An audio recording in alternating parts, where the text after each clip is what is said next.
Good afternoon, everybody. Good afternoon, and welcome to our webinar with Harish Bhat on this lovely book, Doing the Right Thing. It's Harish's celebration of the late, the great Ratan Tata. Harish, thank you for joining us. My pleasure, Saurabh. It's always a pleasure to be on a Marcellus webinar. Thank you very much for hosting me, I think the second or the third time. Yeah. Our pleasure here. And folks, you've seen Salil Desai. He's our head of research. He's a familiar face on Marcellus webinars as well. So I'll follow the usual format. I'll do a brief introduction to Harish. For many of you, he's a familiar author, and for us, he's a familiar co webinar participant. But let me do a more formal introduction. I'll then request Harish to talk about this lovely book. It's a very fluent read. I read it basically on a Delhi to Bombay flight, and it was smooth wine sort of flowing into my brain. But Harish Bhat is an avid marketer. He's been the brand custodian of Tata, right? Famously, he was the creator of some of the Tata Group's most iconic brands, right? So Tanishq, Titan, Fast Track, Tata Tea, Chakra Gold Tea. Forbes listed him for two consecutive years, 2022 and 23. Forbes listed him as one of the world's most influential chief marketing officers. Leaving aside his marketing act, he was also chief operating officer for the jewelry and watches business in Titan. As I'm sure you know, jewelry and watches business must be 90% of Titan's profits. Harish was COO in both of those. And then he was managing director and CEO, MD and CEO of Tata Global Beverages, now called Tata Consumer Products Limited. It's a Marcellus investee company alongside Titan. It's a Marcellus investee company. I'm invested in it, so are my parents, so are our clients. And he also served as a non-exec chairman of Tata Coffee. Leaving aside those executive roles in the Tata empire, post his superannuation, Harish continues to be a non-exec director on the boards of some Tata Group companies. He's written 8 books, 5 are national bestsellers, if I'm not mistaken. And he writes a popular monthly marketing column called The Curious Marketer in Hindu Business Line. LinkedIn has selected him as one of the top voices. So, folks, we have a very accomplished professional here. Privilege having you here, Harish Bhat, sir. I'll request you to talk about this Yeah. beautiful book you've Thank written. you. I think October 24, Ratan Tata ji passed away, and I think this Yeah. book came into life a year later. Yeah. So, take us through it. Why did you write this book, sir? Thank you. Thank you, Saurabh. Pleasure to be on your webinar. I just want to say that you're the first person ever to have compared any of my books to a smooth bottle of wine. So thank you for that. Uh, uh, but I want to say, the genesis of this book was when I visited Mumbai, Saurabh. I live in Bangalore now. So when I visited Mumbai to pay my last respects to Mr. Ratan Tata. He passed away on the 9th of October 2024. And on the 10th morning, his body was there at the NCPA in Mumbai. And I took a flight and came to Mumbai and went to the NCPA. And at the NCPA, I could see huge and winding lines of people waiting to pay their respects to him. And in Mumbai, Saurabh, where typically things like this are not done for an industrialist, I could see posters which said Ratan Tata Amar Rahe, on the way to VT and on the way from VT towards Parel and so forth. But more importantly, so many people that day spoke and over the days ahead spoke to me and said, Saurabh, that when Ratan Tata died, they felt a deep sense of personal loss. Even people who did not know Ratan Tata, who had not interacted with him at all. And the question started building up in my mind. Why was this the case? Why did millions of Indians feel a deep sense of personal loss at the passing away of an industrialist? Was it because he was such a successful industrialist? He built the Tata Group up from $6 billion when he took charge in 1991 to $100 billion in revenue in 2012 when he retired. Was that the reason? Was the reason because he was known as a philanthropist who contributed hugely in India's fight against cancer or fight against COVID-19, etc.? Was the reason because he was so graceful and so, humane in all his interactions with people? So I started talking to people who knew him, Saurabh. And one of the threads which came through all those conversations was, yes, of course, he was a visionary as an industrialist. Yes, of course, he was philanthropy was top of his mind. He was very graceful as an individual. But one thread which was running through when I spoke to people like, Ishat Hussain, Mr. Gopalakrishnan, Farooq Subedar, uh, many people who have worked very closely with him. One thread which was coming to was that he was always focused on trying to do the right thing in his life. And then I read an interview that he had given to an in-house magazine where he was asked, what is the legacy you want to leave behind? And typically he sidesteps that question because he says, my legacy is for the generation thereafter to determine, not for me. But on that one occasion, he said, I hope people will remember me as always having tried to do the right thing in my life. But doing the right thing is a fuzzy animal, Saurabh. So I tried to speak to 15 to 20 people who have worked very closely with him as part of his core cabinet, as MDs of companies, understanding from them what doing the right thing means. And 7 or 8 distinct themes came out. And that was how this book took birth. Because I said, if here is a man who has been so successful in his career and also done things, you know, with a completely clear conscience, then perhaps there are learnings here for people like you and me to take away, for entrepreneurs, for managers, for aspiring leaders. So let me try to create a book which is not just about Mr. Ratan Tata. It is about him, but equally importantly, it's about lessons from his life and career that each of us can take away.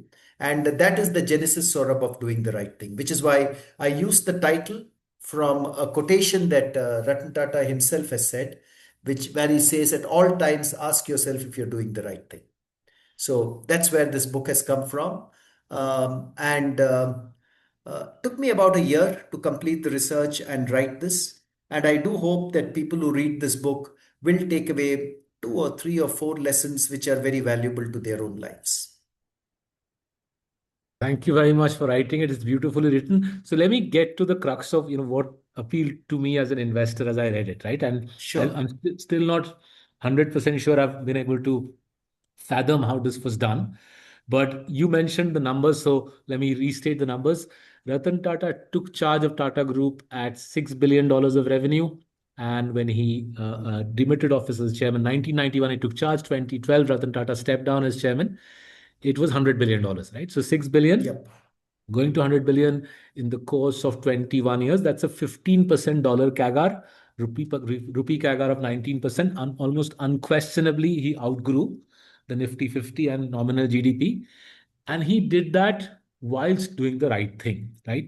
So, given your experience of working in that group for the best part of 4 decades, how does this work? How does a group of this scale outgrow GDP by a factor of two, outgrow the Nifty, outgrow far more aggressive companies who do all manner of other things? What's the secret? Yeah, so let me, I'm not so sure, Saurabh, that I'll be able to price open the complete secret, but let me reflect on those years. In 1991, when Ratan Tata took charge as the chairman of Tata Sons, I was a young manager selling tea and coffee in Tata Tea. That's where I was. But over the years, I've never reported directly to him, but I've interacted with him on several occasions. Now, 1991, when he took charge of the Tata Group, Saurabh, something else was happening in the country. This was also the year when Finance Minister Manmohan Singh announced his famous liberalization budget, so to speak, opening the Indian economy. So when Ratan Tata moved into his role, I think he was very clear that the liberalization and opening up of the Indian economy is going to have a significant impact on the Tata Group. And Tata companies have to be ready to take more rapid growth in their stride. They have to become fit for rapid growth. So he did the following 4 or 5 things, which I recall clearly, Saurabh. The first thing that he did was he shored up the Tata Sons equity stakes in most of the major companies. That gave him a right, actually, for the right to Tata Sons to actually manage those companies. In many of those major companies, I'm talking Tata Steel and Tata Power, for instance, Tata Sons used to have single digit equity stakes. And his target was to take those to 25, 26% at least. In fact, you've written in the book Tata Steel, I think the stake was down to as low as single digits. That's correct. It was. And at one point in time, the Birla Group had more stake in Tata Steel than the Tata Group. I'm talking now of the time of JRD Tata, okay, much back. So the first thing that he did was shored up the equity stakes in all the major companies. And for that, of course, he used the cash flows from TCS, which was quite profitable by then, but he also had a rights issue. I won't go into the details of that rights issue just now, but both those mechanisms were used. The second thing that he did, Saurabh, was he put in place, so the ownership was clearly established with the shoring up of stakes. But then he also put in place a unified Tata brand. A brand as a marker of trust is so important. And until Ratan Tata had taken charge, those of you who will remember the 1970s and 1980s would remember that different Tata companies used to use different logo depictions of the Tata brand. Some would use them, some would not use them. I remember I was in Tata Tea, and in Tata Tea in those days, we had two tea leaves as a tea. You know, Tata Motors used to have a huge, just a T written like a capital T on its commercial vehicles. So one of the things that Mr. Ratan Tata did was he developed a unified identity for the Tata brand, which I think is today India's most valuable brand. So just look at what he created at that time. The Tata brand already commanded trust, but there was no unified identity. He got Wolf Hollins, a British design company, to come in and created the oval logo that you today associate with the Tata brand, and gave it a very distinct identity and the theme of leadership with trust. He then what he did, Saurabh, was even more important. He introduced something called a BEBP, the Brand Equity and Business Promotion Agreement. And he said if a company wishes to use the Tata brand, it has to sign into the BEBP. And there's a small license fee involved.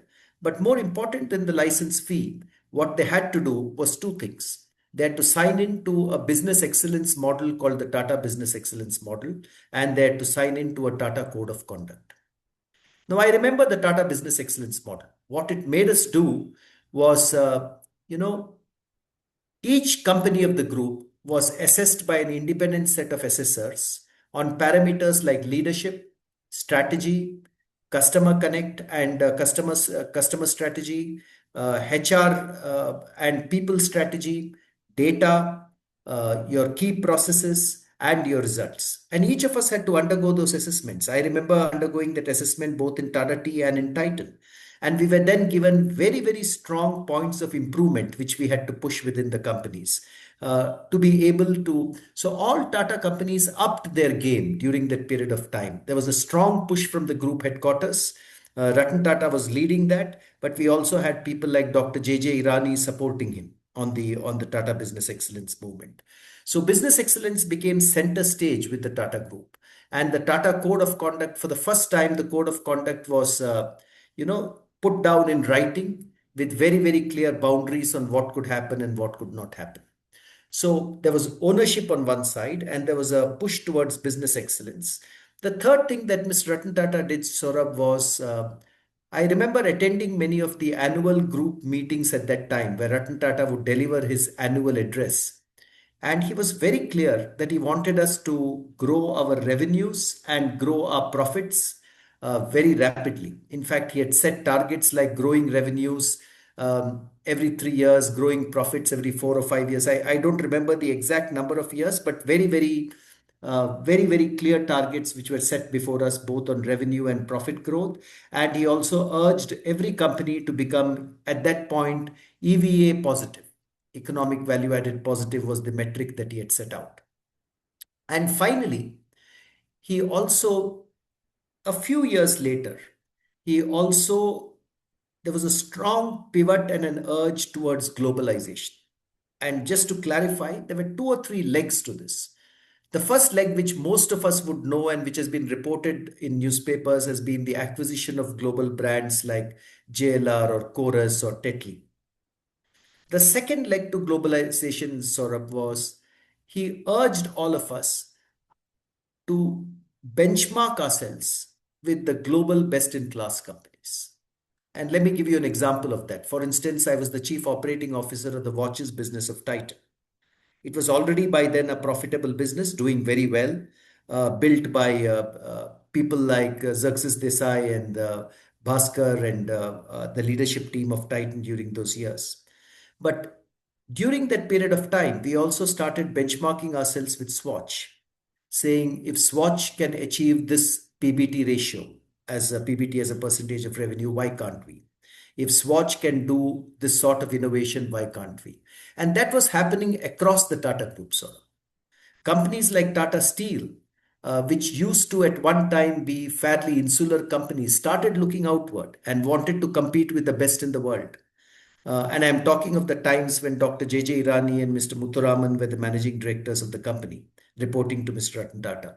So I think the group, from being an insular organization, I won't say completely insular, but fairly insular organization, suddenly became a very, very outward looking group. And that I think was a key impact of the globalization moves that Ratan Tata did. So, and finally, he also got all of us to put 5 year plans, long term plans in place, get them reviewed by business review committees, which consisted of senior directors of the Tata Group. I remember going to a couple of those business review committees in my role as Chief Operating Officer of Titan, where we were given very clear guidance on what could pass muster and some things that we would need to review. So it was a combination of all these things, Saurabh. A clear push for business excellence, a clear push to benchmark ourselves with the global best in class companies, a clear push to develop longer term plans and resource ourselves for those plans to achieve the growths required. And of course, I think Tata Sons, having taken up larger ownership stakes in those companies, now also having the right in equity stake terms to define what growth should look like. And of course, there was, uh, uh, the very strong leadership that he had around him. So, as a combination of all these, I think are the numbers that you are mentioning is an outcome of all these factors put together. But I agree with you, 6 billion to 100 billion was very rapid growth, and it was virtually a transformation of the Tata Group, sort of, in the 2 decades that he was chairman. And 2 decades that were characterized by many glimpses of the less than savory side of Indian capitalism, which is why that transformation is so remarkable. So folks, you can also post your questions to Harish. Just put them in the Q&A box. My colleague Salil Desai will try to take as many of them as possible. And before you post your questions, I'll continue enjoying the privilege of asking Harish questions on this fabulous book. So Harish, you've given several vignettes. You've given several vignettes in the book about Ratan Tata's encounters with other Indian capitalists who might not be doing the right thing, right? I won't spoil the fun for the readers. I request those who are interested in learning about encounters between Ratan Tata and other capitalists from that era who perhaps were not as inclined as Mr. Tata to do the right thing. There's a very interesting encounters, but there's one case study or one example you cited in the book which I found mind blowing, which is that the Tata Group got the rights to mine certain minerals in Africa. Right, they got the rights. The government in the relevant African country signed off. Capex money was put in place to mine the said mineral, and then an environmental report came in. There are certain migratory birds' habitat could be spoiled if Tata Group went ahead with the mining project. A mining project which would be IRR positive for analysts like us, would result in the group making more money. And basis that report that the migratory birds, this is a migratory bird in Africa, migratory birds' habitat would be spoiled. The Tata Group wrote off that investment and walked away from those mining rights. Help us understand how does this happen in our country. We don't hear about these sorts of things. At least until I read your book, I wasn't aware of this Yeah. sort of decision made Yeah. by the Tata. Yeah, so this story is not very well known. I first got to know about it from something that had been written by Mr. Gopalakrishnan, a small piece that had been written by him.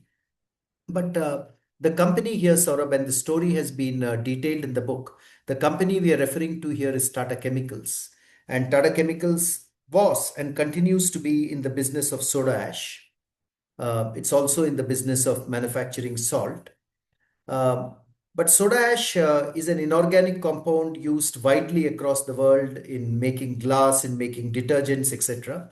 And in 2005, there was a new opportunity which arose here. And the opportunity was to develop a large natural soda ash project on the edge of Lake Natron in the Rift Valley in Africa. Okay. And the management and the board of Tata Chemicals were enthused by this proposal because it thought it dovetailed very well with the company's ambitions. And why did it dovetail very well? One, because this was a lucrative new business opportunity which could potentially provide good economic returns. Two, soda ash was anyway core to the company. So it was a further expansion in an area where the company had core competence. Third, this was naturally occurring soda ash, which is considered a more sustainable product compared to synthetically manufactured soda ash. And finally, Tata Chemicals was already in Kenya. They had developed some expertise in operating in the African continent. So the board of Tata Chemicals discussed this proposal at length, and in July 2005, they gave their approval for progressing the project. And a joint venture company was formed between Tata Chemicals and the National Development Council of that country, being equal partners.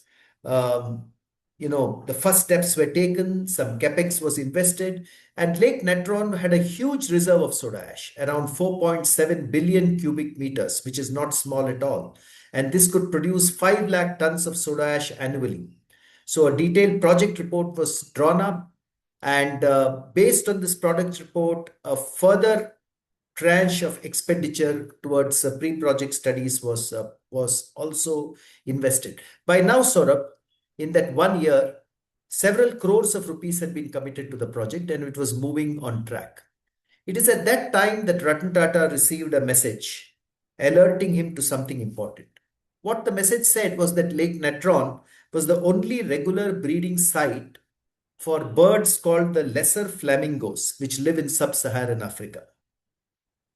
Frankly, for me also, this was new knowledge. I didn't know about this before I researched this story.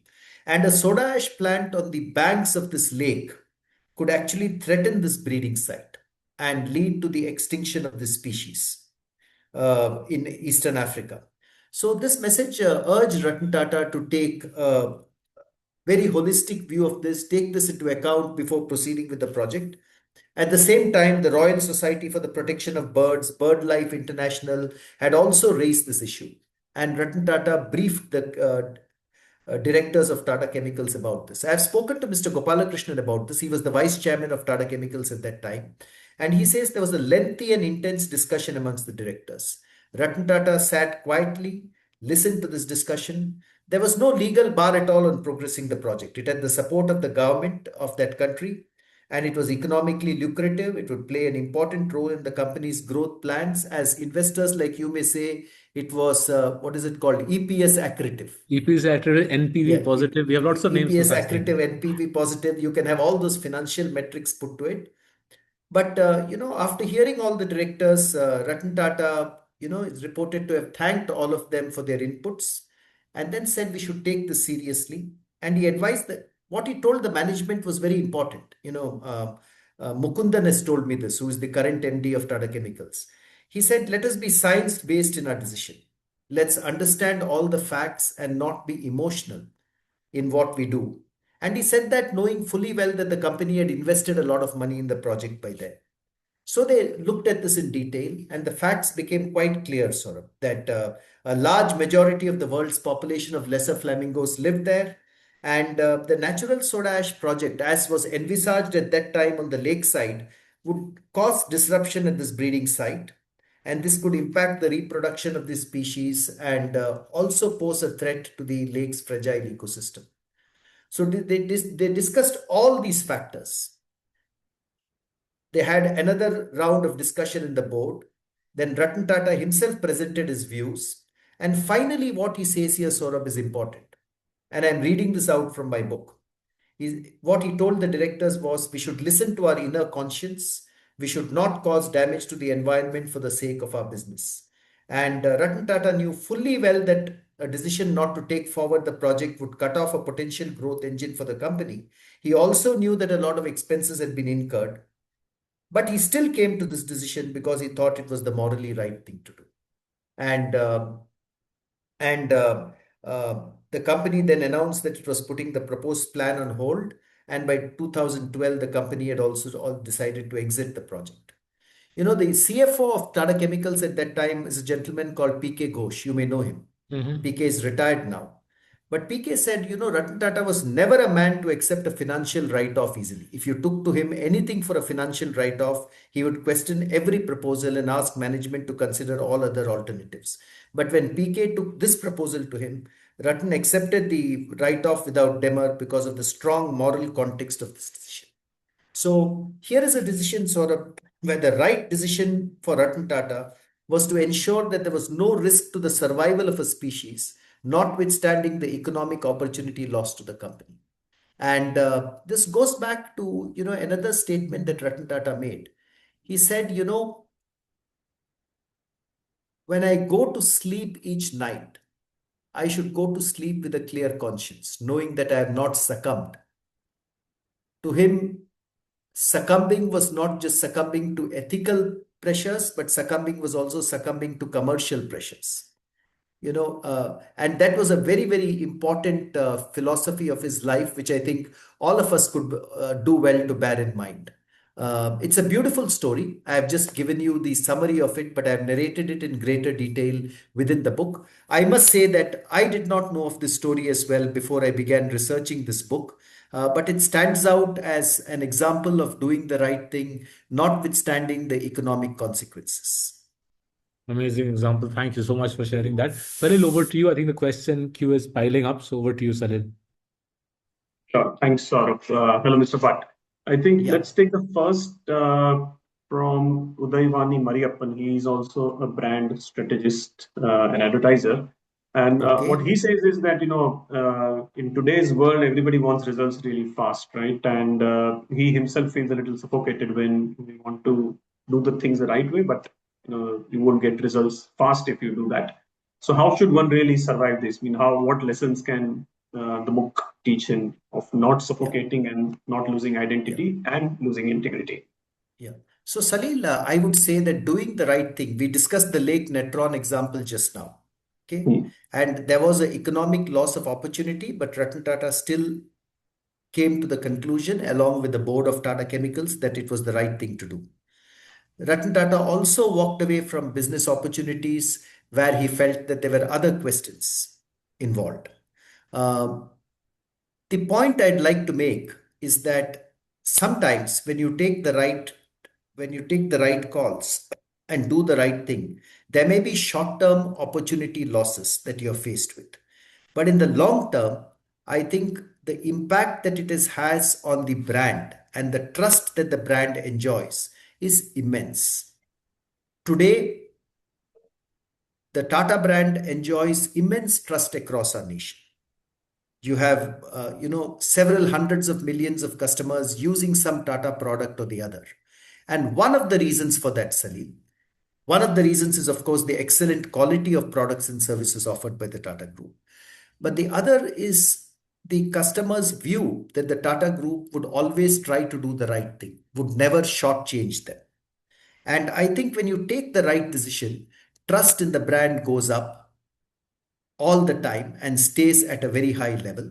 And the premium that that trust can give you in the long term, I think is worth much, much more than the transient economic benefits of a decision which may not be right, but which may be growth oriented. So I would say if you're building your company up for the long term, like the Tatas have always done, then I think ensuring that you take the right call is not just the right thing to do, but it also helps your brand and business fortify trust in the minds of consumers. Um, uh, and and that's one of the reasons for the longevity of the Tata Group. In an earlier book that I co-authored with Mr. Gopalakrishnan, we have spoken about how sticking to the philosophy of doing the right thing, doing business in a principled way, uh, is one of the key reasons for the longevity of the Tatas. And Mr. Ratan Tata, as chairman of the group, I think pursued that same philosophy without deviating 1 inch. So that's my point of view. Of course, the quarterly pressures of generating profits, generating EPS are there on all of us. I have handled businesses like jewelry and watches in Titan, or as managing director of Tata Global Beverages. But our advice from the Tata Group was always clear. You have to achieve your targets while ensuring that you stick with the Tata Code of Conduct while doing the right thing. And I believe in the long term, um, you know, such a very principled point of view benefits you and doesn't detract from the commercial or business objectives. Right. Let's take an extension of your answer, and there are a couple of questions on this. Yeah. And if I have to reframe it, is this black or white, or are there areas where you're not sure, or Mr. Tata struggled to figure out what really is the Yeah. right thing, or there is only Yeah. one right thing always? So I don't think there is only one right thing always. Sometimes there are shades of gray. In this book, Salil, there is a story where I have spoken about the progressive electoral trust which was set up by Mr. Tata. And just as an example, and this trust was set up well before there were taxation laws governing electoral trusts in this country. And one of the questions that I discuss in this book is when a question came up to Mr. Tata uh, from one of his senior executives in Tata Sons, Mr. Farooq Subedar, about whether companies of the Tata Group should claim tax deduction for their contributions to the electoral trust. And it's very interesting to look at how Mr. Tata reacted to that issue when there were no laws governing it. He said, the primary reason for creating the electoral trust is for us to transparently fund elections in the country in a democracy. But since there are no laws pertaining to this, he said, we are not in this for the business of claiming tax deductions. We don't want to interpret the law in such a manner that you claim a tax deduction. And he actually asked companies of the group not to claim a tax deduction at that time. But a few years later, when the government introduced taxation laws pertaining to electoral trusts, which did permit tax deduction, he also said, now that there's a law very clearly in place, I'm not taking a decision based on morality anymore. I'm going with the law. Since the law has now said that you can claim tax deductions, please go ahead and do it. So, in a manner of speaking, in the earlier scenario, there was a gray area which could have been interpreted both ways. But he chose to go with what he thought was the right thing to do, uh, based on the principle of why that electoral trust had been created. So, I would encourage the readers to go through that story. It gives a clear picture of how his mind worked when he had to deal with gray areas in front of him. Fantastic, right? Uh, the next question, this is about the institution. So, not every decision would go to Mr. Tata for figuring out whether the group should or should not do something, which means that every person who's involved at different stage of decision making would also be encouraged to or be trained to do the right thing. So, how does that work in the group? If you can throw some light Yeah. there. So I think there are three or four mechanisms as I know them, Salil. Uh, we have a very strong. The Tata Group has a very strong Tata Code of Conduct. It's detailed out very well. All of us, when I was a full-time employee of the group, or even now as a director of the group, I am a signatory to the Tata Code of Conduct. And the Tata Code of Conduct lays down very clear guidelines on what we can do and what we cannot do. There are very good training mechanisms within the group. There is a ethics structure within the group, and and it's very clear to all of us who work with the group that here is a group that does not tolerate deviation from the right principles of doing business. That's one. But that cannot be the only way, because policies don't define culture. Culture is defined by leadership, and I think at the level of the chairman of the group, as well as at the level of leaders at every level in the group. There is a very clear articulation of this, what we would do and what we would not do. So I have worked with many leaders myself within the group over my long career of 38 years, and all of them have been very, very clear that on some principles we will never deviate. And when that happens, That's communicated to me by the leaders whom I have reported to, and then I communicate that to the team members whom I work with, and that dissemination kind of tends to build a very, very clear viewpoint within the group on what can be done and what cannot be done. The third is, I think, we see leaders engaging in role model behavior. The Lake Natron example is one. So everyone in Tata Chemicals who knew that they had walked away from an economic opportunity of this nature would know what taking the right call means. Everyone who knew how Mr. Tata had decided on the taxation principle for the electoral trust before taxation laws were specifically pertaining to electoral trusts were there would clearly know what thinking went into making that right call. And I think through many such real life stories of right calls being taken by leaders, and there are many of them I have narrated in this book, I think you build a culture of telling people what taking the right call means within the business across various levels.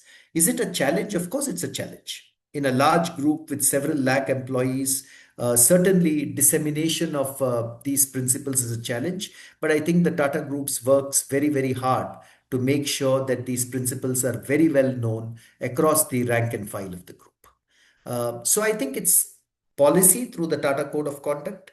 It's culture through dissemination of messages. It is role modeling of culture by leaders of the group. And when things go wrong, it's also about how the group reacts to things going wrong. For instance, in this book, I have a story written about Tata Finance, early 2000s or late 1990s, and what happened when there was a fraud within Tata Finance, and how did the group react to that fraud? And that also sends very strong messages that here is a group that will not tolerate any deviation from principles. So it's a combination of all these four things, I think. But the most important to me is culture. Building the culture and making sure that that culture is vibrant at all times. That's what Salil, I think, provides the guardrails for really good performing companies. Right. Yeah. So great you brought up the Tata Finance reference, because there are a few questions on what to do when things don't work out, or rather some people end up doing not the right thing. So in such circumstances, how did Mr. Tata react? So it would be great if you can recount the Tata Finance episode for our Story. Okay, viewers. I Yeah. will recount the Tata Finance story. This happened in the late 1990s, early 2000s, and Tata Finance was a company that had been set up by Tata Sons and Tata Industries at that time.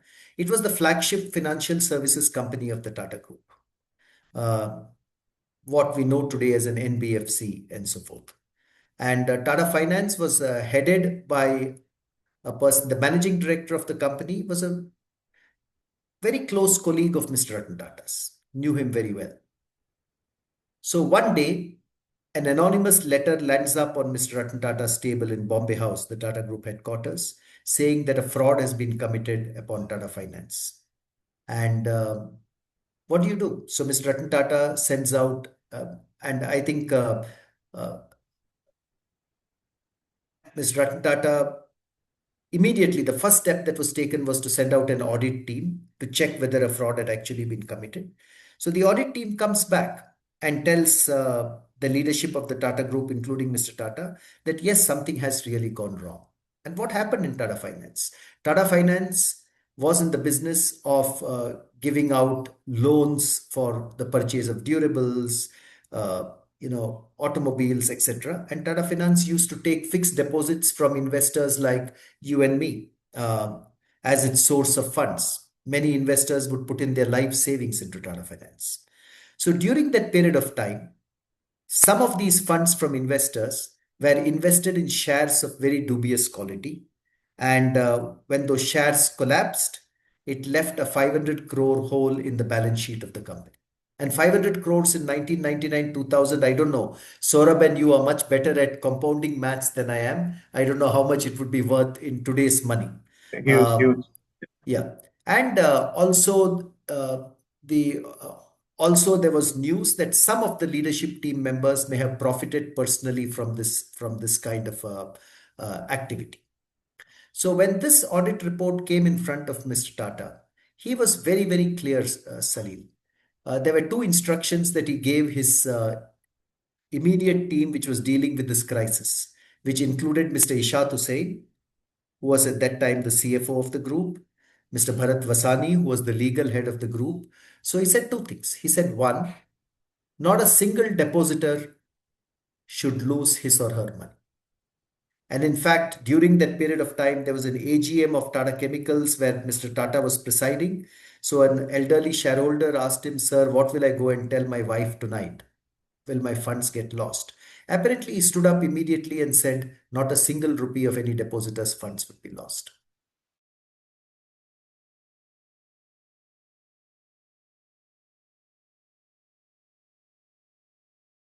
Something that we are going to tolerate.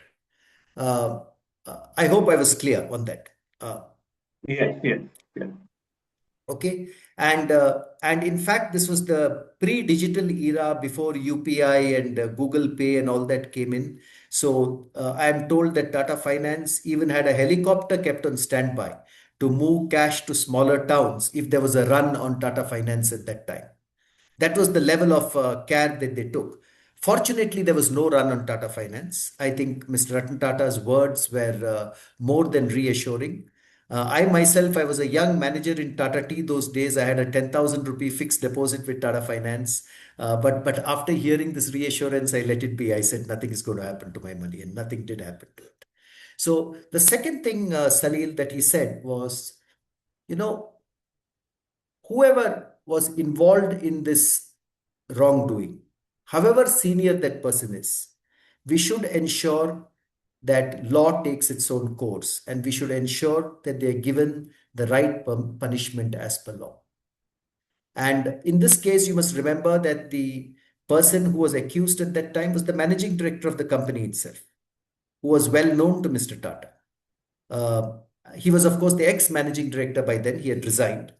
And Ishat has recounted, and I've recounted that in the book as well, of how Tata Sons then took this through the police to the courts of law, through SEBI, and ensured that people got due punishment for what they did. Doesn't matter how senior they were.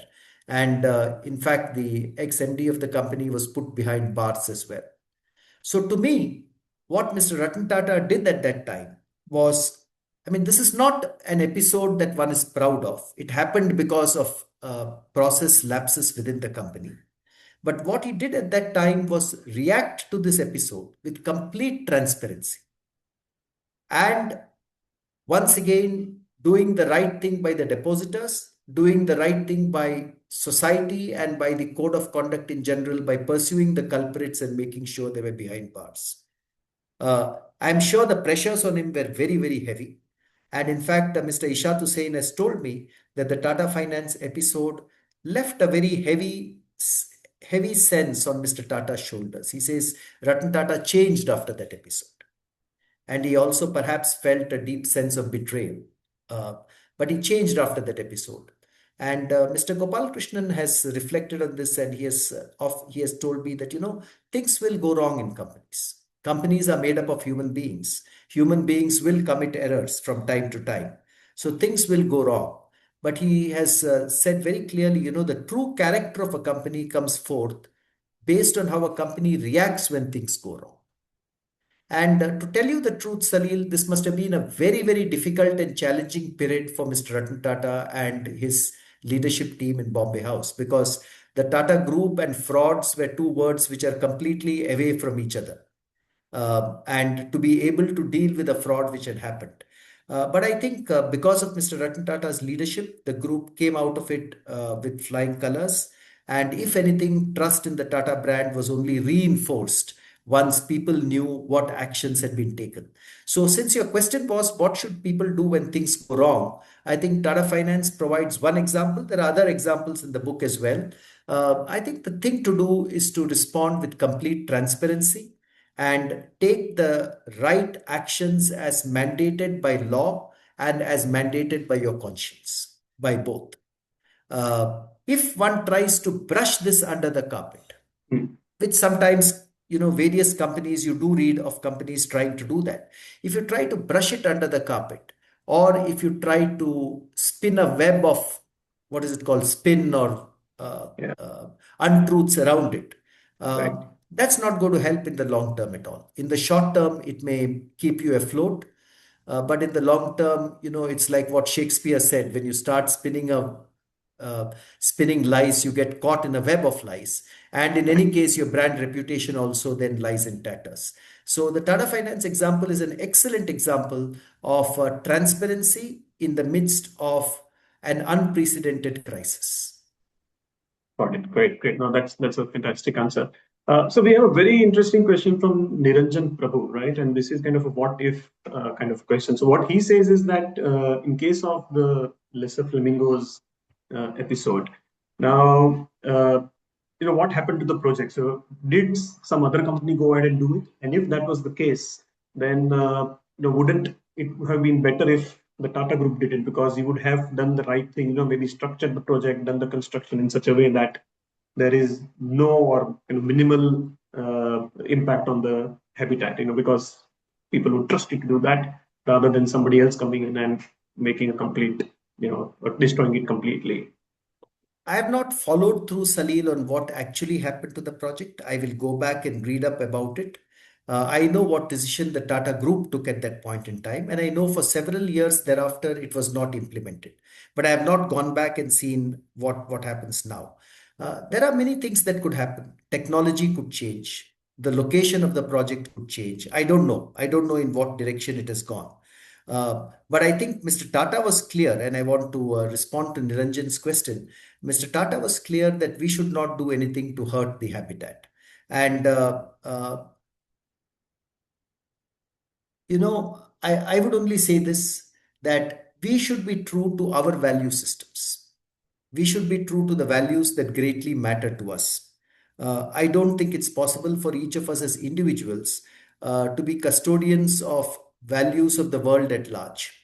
And that's what Mr. Tata did. He thought moving away from the project was being true to the values of the Tata Group at that point in time, as the project was configured at that point in time. So on this, right, very interesting. I was just Googling up, if somebody can allow me to share it, Naren, if you can allow me to share my page. I was just Googling up what's happened to that project. So something very interesting has happened to that project. So as soon as my colleague allows me to share my page, so somebody else did end up, some other company did end up mining for or using digging out for soda ash next to Lake Natron in Tanzania. But then various people went to court, right? So the company that went was called Nagaresso Valley Company, and they had put up a massive plant to extract material and produce 660,000 metric tons of refined soja ash. But then various people went to court, and in August 2025, August 2025, soda ash mining project was stopped. The government intervened, and the soda ash mining project was dropped. Right. So I guess somebody else, was more opportunistic. They sunk in capital. I guess, Naren, if you could allow me to share my page, that'll be fabulous. So those who have, if I can't share my page, just Google Lake Natron and soda ash, and you will see it come up. There is some other company went ahead. They must have mined for a good 10, 15 years. The villagers went to court, the villagers protested, and ultimately the villagers won the day, and soda ash mining has stopped there at the breeding space for the lesser flamingo. And there's pictures of lesser flamingo chicks and so on. I think wildlife groups also participated in the litigation. So this is the interesting point. If you do the right thing, given that there are other people willing to do the wrong thing, there are costs in the near term, right? And I think, thank you, Mr. Bro, for asking the question. If you do the right thing, there are other people willing to do the wrong thing. So there are costs in the near term. But ultimately, whether it's in India or in Africa, ultimately one day justice prevails. And if you're willing to take the longer view, you end up being better off. There's another example in Harish's book of this. And there's another example in Harish's book. There's a flight described. I think it's Delhi to Bombay or Bombay to Delhi. It's Ratan Tata on the flight, and there's a crony capitalist sitting next to him. So Harish describes in the book the crony capitalist gives sage advice to Mr. Tata saying, you should go ahead, do the needful and get a telecom license, right? And he says, how It was an airline license. airline license. The other crony capitalist tells Ratan Tata, how can you sleep at night without an airline license? Without, you should do whatever has to be done, give the relevant gratification wherever it has to be given. And Ratan Tata says, I won't be able to sleep at night. I won't be able to sleep at night were I to do anything irregular to get an airline license. Yeah. So Saurabh, it's interesting you bring up that example because, firstly, thank you for clarifying Lake Natron. I did not know the subsequent history of subsequent progress of Lake Natron. Um, but on this, I would say Mr. Ratan Tata would always say that I would never want to succumb to something.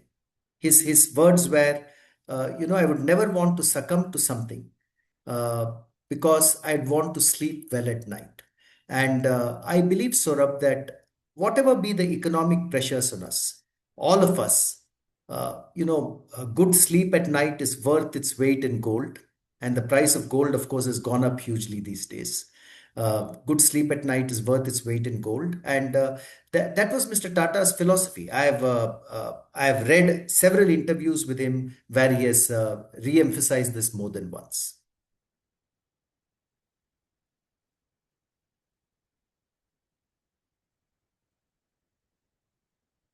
Sort of you're on mute. I think you're saying something.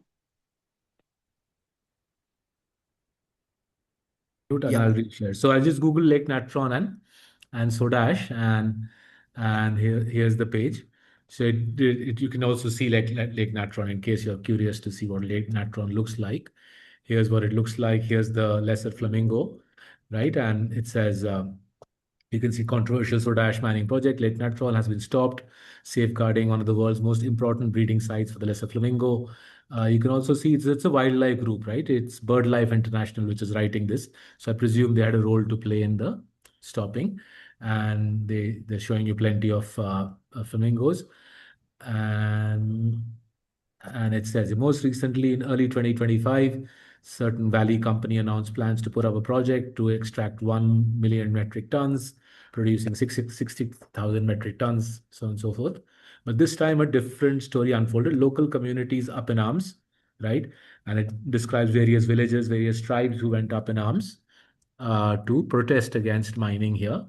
Um, and Nature Tanzania, I presume it's a lobbying body, have amplified these voices with scientific data, conservation evidence. And after 4 months of advocacy in August 2025, the Tanzanian government announced it will not allow large-scale soda ash extraction at Lake Natron. Right. So it's remarkable, right? I mean, we sit here celebrating a man who made this call 20 years ago, right? We sit here celebrating a man, and all of us, as people who live in a compromised society, all of us say, was theek kiya kya? Should he just not have gone ahead and paisa kama leta? Because as the question rightly asked, somebody else made money, but ultimately, the forces of justice won, right? And if you believe the forces of justice ultimately win, then doing the right thing makes a lot of sense.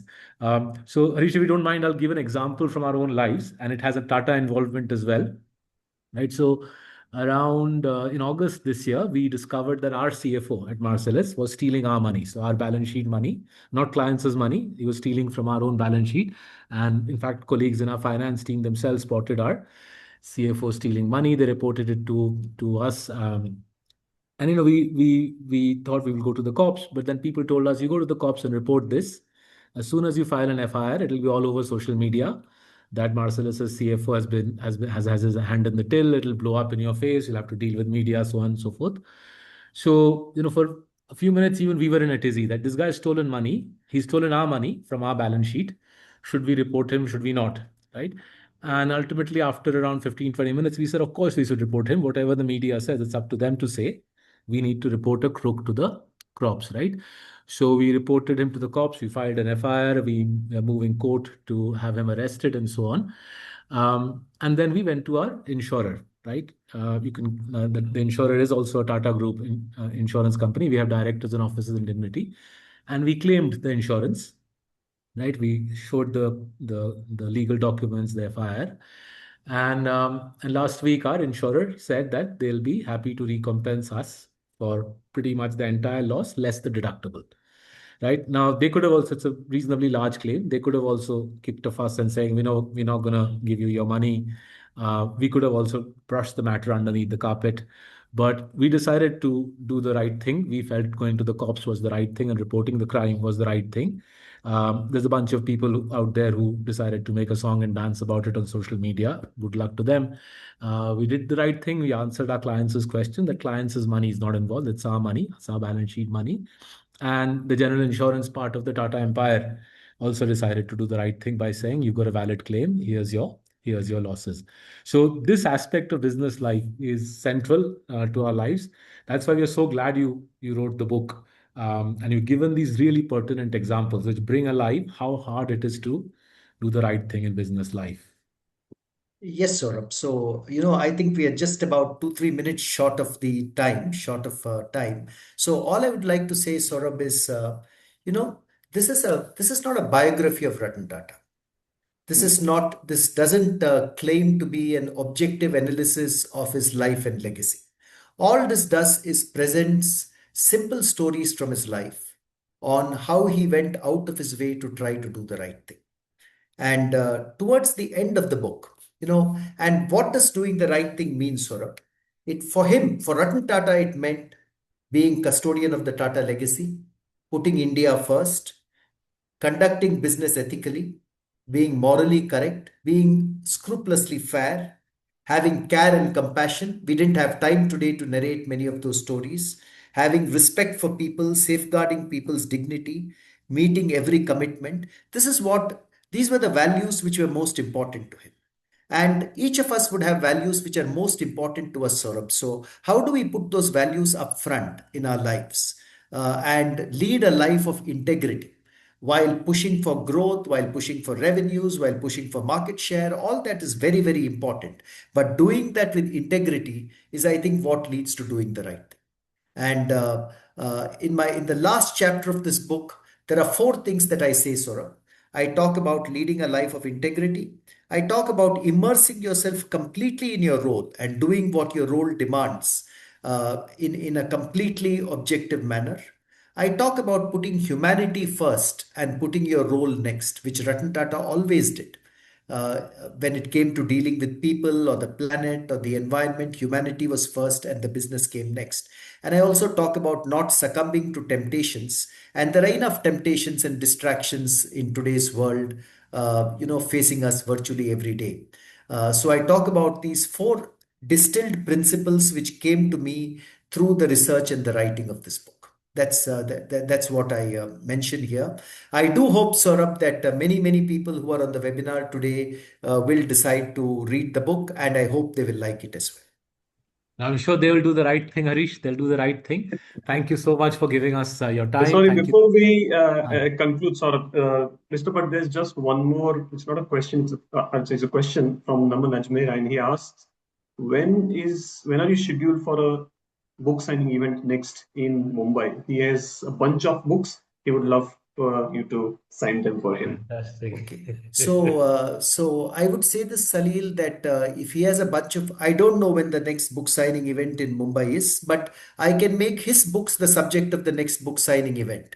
If he can just send an email or something to you, because he would have the Marcellus address, Right. and if you forward it to me, then I will make sure I take care of the logistics for the signing of it. Perfect. Great, Naman. So you have your answer there. Thank you very much, sir. Yeah.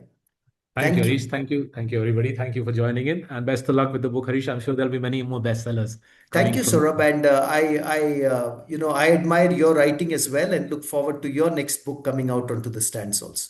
Very kind, sir. Thank you. Good night, folks. Good night, everybody. Thank you. Bye.